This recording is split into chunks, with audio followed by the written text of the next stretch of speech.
Sejarah tram Batavia berawal dari sebuah tram kuda yang dioperasikan oleh Batavia Tramweg Maskapai.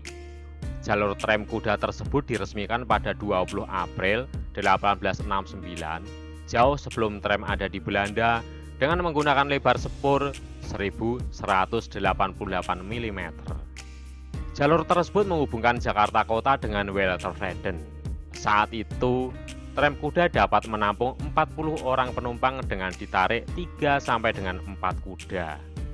Pada April 1869, diperkirakan sebanyak 1.500 penumpang telah dilayani dan pada September 1869 meningkat menjadi 7.000 penumpang.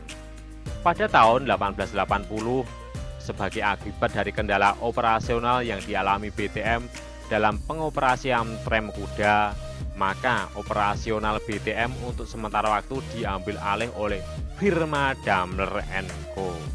Selang 2 tahun kemudian, atau tepatnya pada 19 September 1881, Batavia Tramweg Maskapai resmi berganti nama menjadi Nederland Indisch Tramweg Maskapai atau NITM dan mengambil alih layanan tram di Batavia yang sebelumnya dikelola oleh firma Daimler & Co. Pada era NITM dilakukan perombakan armada serta prasarana secara bertahap. Dari yang sebelumnya bertenaga kuda digantikan dengan lokomotif uap produksi Hohenzollern. Lokomotif uap pertamanya dibeli dengan biaya sebesar 8.800 gulden dan proses peralihan armada ini selesai pada tahun 1884. Sementara itu, layanan tram kuda mulai ditutup pada tanggal 12 Juni 1882.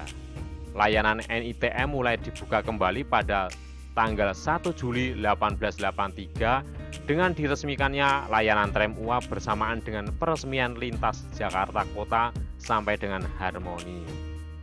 4 tahun setelah pengoperasian tram uap lintas Jakarta Kota Harmoni, tram listrik pun hadir di bawah operasi perusahaan Batavia Elektris Tramweg Maskapai (BETM), menjadikannya sebagai pesaing tram uap milik Nederland Indisch Tramweg Maskapai atau NITM. BETM mulai berkarir sejak diresmikannya lintas Harmoni sampai dengan Dieren Twin yang sekarang Taman Ismail Marzuki pada 10 April 1899. Pada November 1899, jaringan tram listrik ini diperpanjang sampai dengan Tanah Abang. Namun, perpanjangan jalur ini tidak bertahan lama. Dan pada tahun 1904, jalur ini sudah ditutup. Pada tahun 1900, BETM memperpanjang jaringan tramnya hingga menjangkau wilayah Jembatan Merah, Tanah Tinggi, dan Gunung Sahari dengan melintasi Sungai Ciliwung. Semakin bertambahnya tahun, BETM terus melakukan ekspansi jaringan tramnya. Hingga memasuki tahun 1920, terjadi persaingan tidak sehat di antara BETM dengan NITM yang menyebabkan harga tiket terlalu tinggi, serta dari pihak pemerintah kota Batavia menuntut agar NITM melakukan peningkatan armada menjadi layanan tram listrik. Namun hal ini ditolak oleh NITM.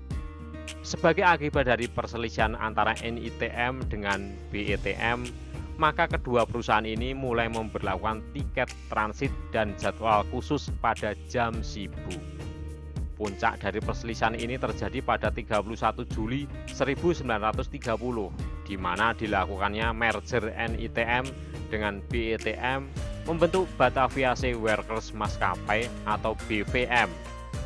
Hasil dari pembentukan BVM tersebut menggabungkan 1 lintas tram uap, 2 lintas tram listrik, serta 7 rute bus dioperasikan NITM dan BETM. Di bawah kendali BVM, tram di Batavia mengalami perubahan yang signifikan, terutama pada lintas warisan NITM dilakukan program elektrifikasi secara bertahap dari April 1933 hingga 1934. Hasil dari elektrifikasi ini menjadikan waktu tempuh perjalanan dari Jakarta Kota ke Jatinegara menjadi 47 menit saja, dengan memangkas waktu 10 menit.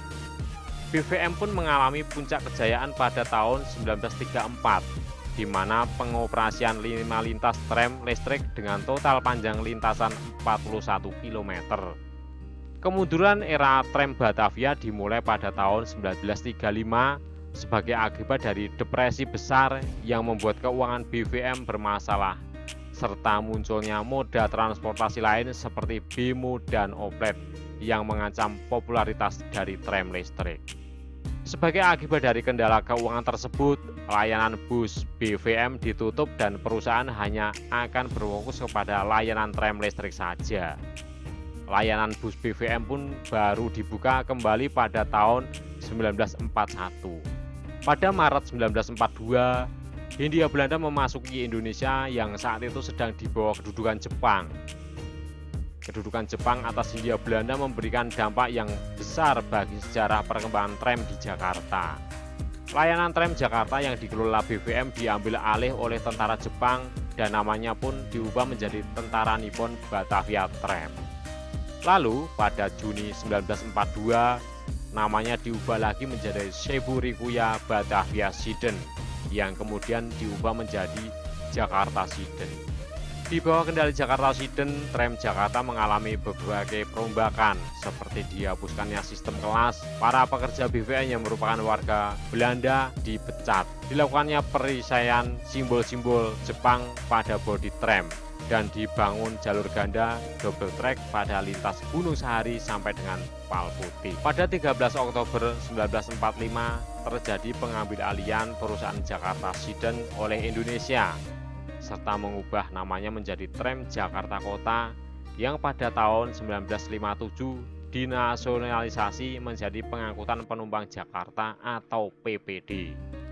Namun PPD hanya mengoperasikan tram tersebut selama beberapa waktu saja dan akhirnya dihapus karena dianggap tidak cocok dengan tata ruang kota besar. Banyak dari jalur-jalur tram yang sudah tidak terpakai kemudian ditimbun oleh aspal.